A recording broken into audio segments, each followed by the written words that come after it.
Помахай, кстати, подписчикам. Это Сергей Костенков. Вот. Постоянно у нас на стриме. Вот приехал, привез свою малышку 2.0 Масяня на ПМС. Сейчас диагностируем с помощью HFM Scan. Видите, подключили к ноутбуку через вот эту штуку. Учимся диагностировать мотор, пока ошибок нету. Значит, смотрите, вот, кстати, ошибки. Нету ошибок. Ну, удаление ошибок нам нечего тут удалять. Вот план. Очень все просто. Смотри, прогреть двигатель для температуры 80 градусов. Работа на холостых оборотах. Ну, мы уже поработали, у тебя все нормально, ошибок не выскакивает. Увеличить обороты до 2000 и держать. Вот, смотрите, какая красава. Еще поездит, еще классно выглядит, намного лучше, чем я. Ну, давай, до 2000 держи 30 секунд. А мы в этот момент смотрим на ошибки. Видите, параметры ошибок постоянно обновляются и смотрят, есть ли ошибки в разных режимах диагностики двигателя. Так, пока Сергей держит, мы еще посмотрим. Ну, как всегда, вот эти локеры, их нету. Он в бардачке отвалился. В бардачке у него отвалился. Это я проводил, этот регистратор оторвал. Не, у тебя хорошие коврики. Они нам взял коврики. Старое дерево еще, которое сюда ставилось на дорестайлах. Красота. Так, держи.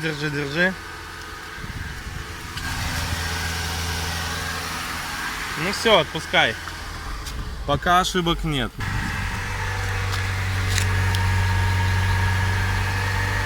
Очень маленький выхлоп на самом деле. Такое чувство, что у него есть катализатор. Сейчас у него спросим. Сергей, а ты катализатор удалял? Да? Теперь смотри, включи фары, обогрев заднего стекла, вентилятор, печку на максимум и подождать. Где-то несколько минут. Ну вот, идет дополнительная нагрузка на двигатель. Смотрим, как работает генератор, вся вот эта штука.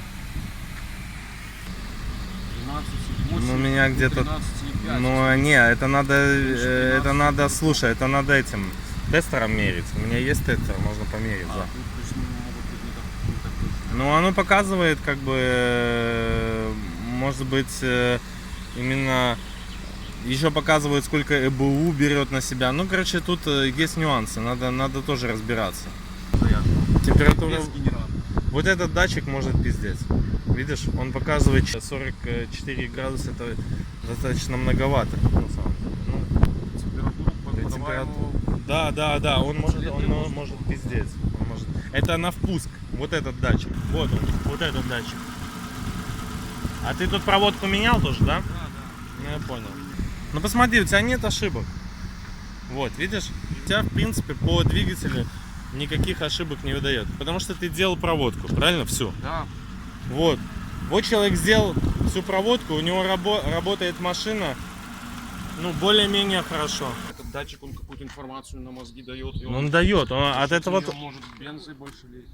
Ну, потому что он же тоже корректирует, он же видит, к примеру, какая температура впуска. На холодном впуске надо определенный состав бензина давать. На горячем впуске нужно другой состав бензина давать. То есть, тут тоже как бы многие им пренебрегают на самом деле, но это неправильно. Короче, датчик температуры воздуха, да, это проще поменять, уже не думаю, что дорого стоит. Он недорого стоит, можно поменять, но это надо точно быть уверен, что в нем проблема. Он ошибку не показывает у тебя. Вот. То есть, поэтому 43 градуса, откуда он сейчас там берет? Ну тоже 43 градуса не может быть. На Ну как бы двигатель горячий. Газани! У тебя вискомуфта не работает. Посмотри, я тебе объясню.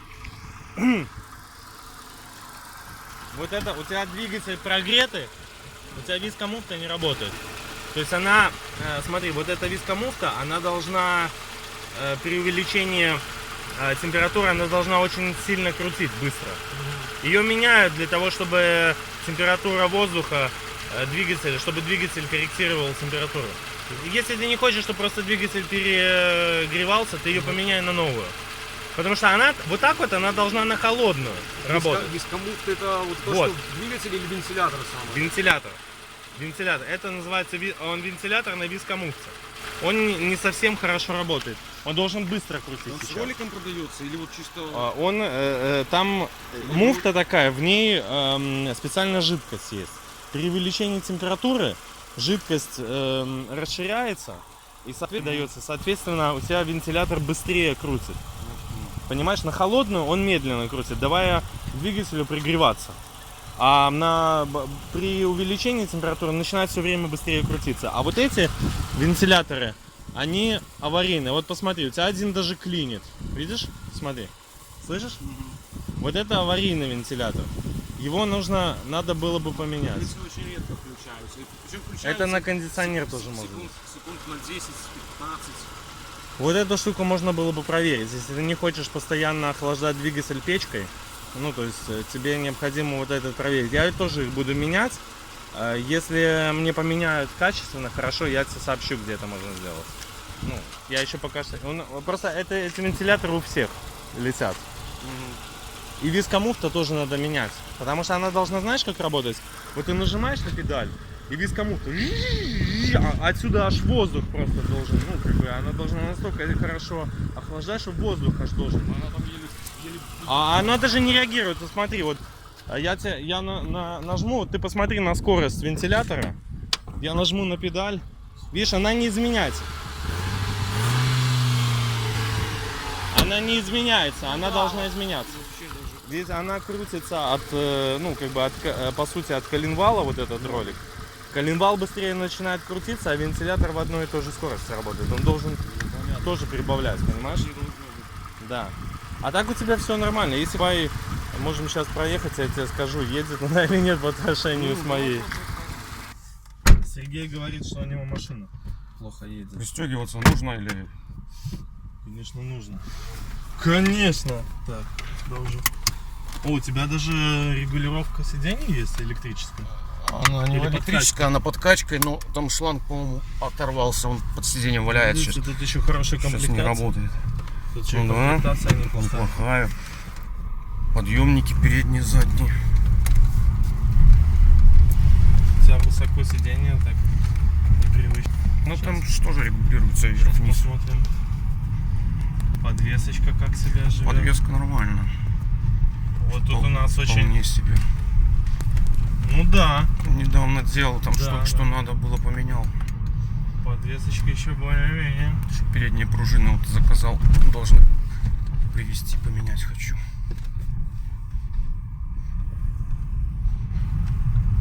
Ну ты вырезал катализатор, да? Я как придурок поехал вырезать катализатор, а мне говорят: пацан, у тебя его уже нету. Да? Да, его уже удалили до меня. Ну это хорошо на самом деле, потому что она мешала очень сильно машине. Так, гидрач у тебя работает, это хорошо. Ну, немножко туговато. Ну лучше чем. Не, у тебя работает. По сравнению с моим гидрач работает, я тебе говорю. Ну что, даем тапку в пол.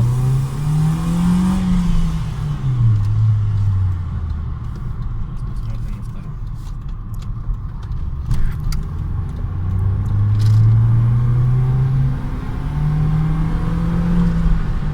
Я тебе хочу сказать, она адекватно едет, она получше, чем 1.8 едет. Она получше, чем 1.8 едет. Ну, я не ездил на 1.8, не знаю. Она немного, вот она вот четко ездит немножко лучше, чем 1.8. То есть, я тебе говорю... Четко на свои 200 грамм. Да. Смотрите, я, кстати, вот по Сергею Мерседесу вообще понимаю, как должен ножник работать. Он должен работать на несколько щелчков. О, видите? У него хорошо работает. Потому что у меня педаль прямо туда, так вот проваливается. У него правильно работает. Смотрите, регулировка руля есть. Только не работает. Только не работает. Не, вернее, она работает, но он все время вот Ну да. не фиксируется. Не фиксируется. Вот, смотрите, какая-то тут регулировка, подкачка. Это как называется? Подкачка, да? Или как? Ну да, оно надувает Типа так, да? подушки. А, там, подушки на надувает. спине, в пояснице. Ну, то есть комплектуха у него намного повеселее, чем у меня на самом деле. Вот. Ну, Мерсик, я тебе говорю, поезди ты же, Сергей. Ты согласен? Да. Поезди, тем более ошибок у тебя нету. Так, регулируется, да? Зеркала регулируются у тебя. Сейчас еще подснимем так. Ладно, уже сделали такой как бы тест-драйв, я не знаю. Тут двери лучше не снимал, с той стороны поприятнее. Тут двери вижу. Ну так, а люди-то наши соклубники тоже хотят видеть, как гниют эти Мерседесы. Знаешь, иногда, конечно, конечно, друзья, вот смотрите, так он выглядит более-менее, да, красиво, вот именно в плане коррозии. Да, нету тут ничего. Но если с моим сравнить, у меня вообще прогнил. Вот смотрите, тут уже сделали брызговички. Все как надо. Это те, которые обычно теряются. Потому что обычно вся жижа это залетает под глушитель и тут все выгнивает. Поэтому тут очень хорошо сделали.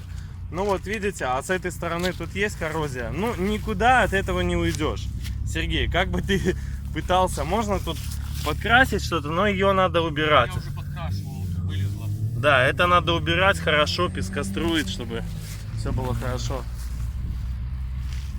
Короче, по техническому состоянию из 5 я бы этому Мерседесу поставил жирную 4, потому что тут работает, ошибок нету, едет он адекватно. Да, некоторые параметры, может быть, надо было бы проверить, но тут новая проводка и пробег тут сколько? 200 с чем-то тысяч всего лишь, да? 212. 212 тысяч, и выглядит он, смотрите, как классно на родных дисках. Если вы сравните с моим, то это, конечно, даст ему фору. Бампер у него не отваливается, как у меня.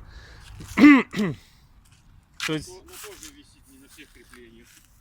А у меня вообще на одном, наверное, креплении висит. Здесь вот эта щель непонятна. А вы подписывайтесь, оценивайте. Если вам понравился Мерседес с Сергеем, если кто-то в Минске, подъезжайте, тоже будем смотреть, проверять ваш Мерседес. Вот, ну как можем. То есть с точки зрения этого сканера, я считаю, что он вообще отрабатывает все свои деньги. Хотя бы ошибки вы сможете посмотреть какие, чтобы не лезть, как говорится, пальцем в небо и не менять все вокруг. Вот, поэтому очень даже неплохо.